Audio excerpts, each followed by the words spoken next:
வணக்கம் நேயர்களே, என்னுடைய காஸ்டிங் அண்ட் அக்கவுண்ட்ஸின் தமிழ் யூடியூப் சேனலுக்கு உங்களை நான் வரவேற்கிறேன்.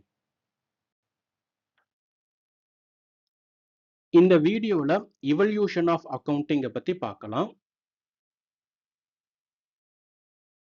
இவல்யூஷன் ஆஃப் அக்கவுண்டிங், அதாவது அக்கவுண்டிங் அப்படிங்கிற ஒரு கான்செப்ட் வந்துட்டு எப்படி உருவாச்சு அப்படிங்கிறத பத்தி தான் நம்ம பார்க்க போறோம். எர்லியரா, அதாவது ஏன்ஷியன்ட் பீரியட்ல வந்து பார்த்தீங்கன்னா, அக்கவுண்டிங் அப்படிங்கிற கான்செப்ட்டே வந்துட்டு கிடையாது. எல்லாருமே வந்துட்டு பார்ட்டர் சிஸ்டம் தான் வந்துட்டு ஃபாலோ பண்ணிட்டு இருந்தாங்க.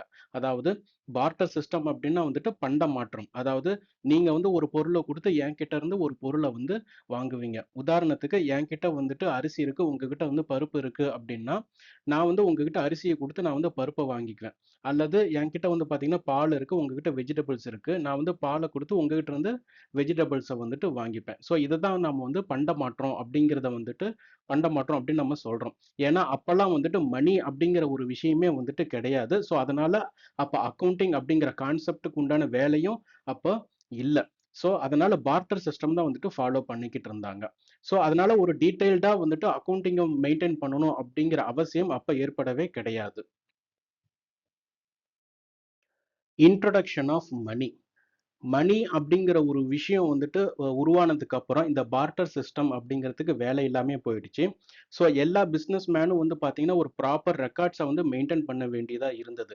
ஏன்னா, அந்த ரெக்கார்ட்ஸ் மெயின்டெயின் பண்ணா மட்டும் தான், எவ்வளோ வந்துட்டு கேஷ் ரிசீவ் பண்ணியிருக்கோம், எவ்வளோ வந்து கேஷ் குடுத்துருக்கோம், எவ்வளோ வந்து அவங்களுக்கு பிசினஸ்ல வர வேண்டியது இருந்தது, அவங்க வந்துட்டு யார் யாருக்கு எவ்வளோ குடுக்க வேண்டியது இருந்தது, அப்படிங்கிற எல்லா இன்ஃபர்மேஷன்ஸையும் அவங்க வந்துட்டு ரெக்கார்ட் பண்ண வேண்டியதா இருந்தது.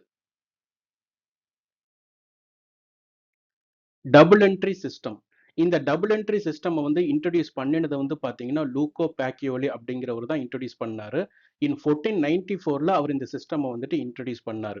ஸோ இந்த டபுள் என்ட்ரி சிஸ்டம் படி ஒவ்வொரு டிரான்சாக்ஷனுக்கும் 2 ஆஸ்பெக்ட் இருக்கு அப்படின்னு அவங்க வந்து சொன்னாங்க. அதாவது ஒரு அக்கவுண்ட் டெபிட் ஆச்சுன்னா, இன்னொரு அக்கவுண்ட் வந்துட்டு கண்டிப்பா கிரெடிட் ஆகணும் அப்படிங்கிறது தான் வந்துட்டு அந்த டபுள் என்ட்ரி சிஸ்டம் உடைய கான்செப்ட். உதாரணத்துக்கு, இப்ப நீங்க வந்து ஒரு ஃபர்னிச்சர் வாங்குறீங்க. அந்த ஃபர்னிச்சரினுடைய காஸ்ட் வந்து பார்த்தீங்கன்னா, ரூ. 10,000. நீங்க கேஷ் குடுத்து தான் வந்து ஃபர்னிச்சர வந்து வாங்கியிருக்கீங்க. ஸோ, அப்ப ஃபர்னிச்சர் அப்படிங்கிற அக்கவுண்ட்ட வந்துட்டு நம்ம டெபிட் பண்ணணும். கேஷ வந்துட்டு கிரெடிட் பண்ணணும். இதுதான் வந்துட்டு டபுள் என்ட்ரி சிஸ்டம் உடைய கான்செப்ட். இதுதான் வந்துட்டு மாடர்ன் அக்கவுண்டிங்க்கு உண்டான ஃபவுண்டேஷன் அப்படின்னு அவங்க சொல்றாங்க.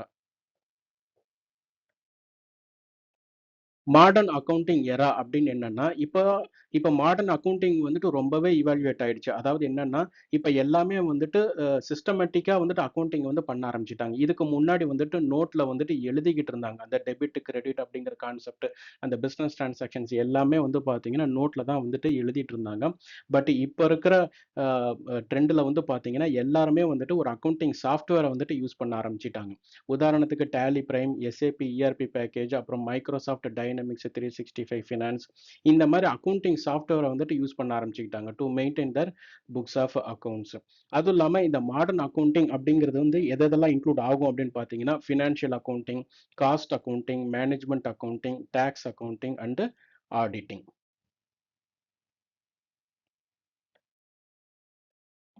ஸோ இந்த வீடியோல இவல்யூஷன் ஆஃப் அக்கவுண்டிங்க வந்து பார்த்தோம். ஸோ உங்களுக்கு ஒரு ஐடியா கிடைச்சிருக்கும்னு நான் நம்புறேன். இந்த வீடியோ புடிச்சிருந்ததுன்னா கமெண்ட் பண்ணுங்க, லைக் பண்ணுங்க, ஷேர் பண்ணுங்க. உங்க ஃப்ரெண்ட்ஸ் அண்ட் கலீக்ஸ்க்கு இந்த யூடியூப் உடைய லிங்க வந்துட்டு ஷேர் பண்ணி சப்போர்ட் பண்ணுங்க.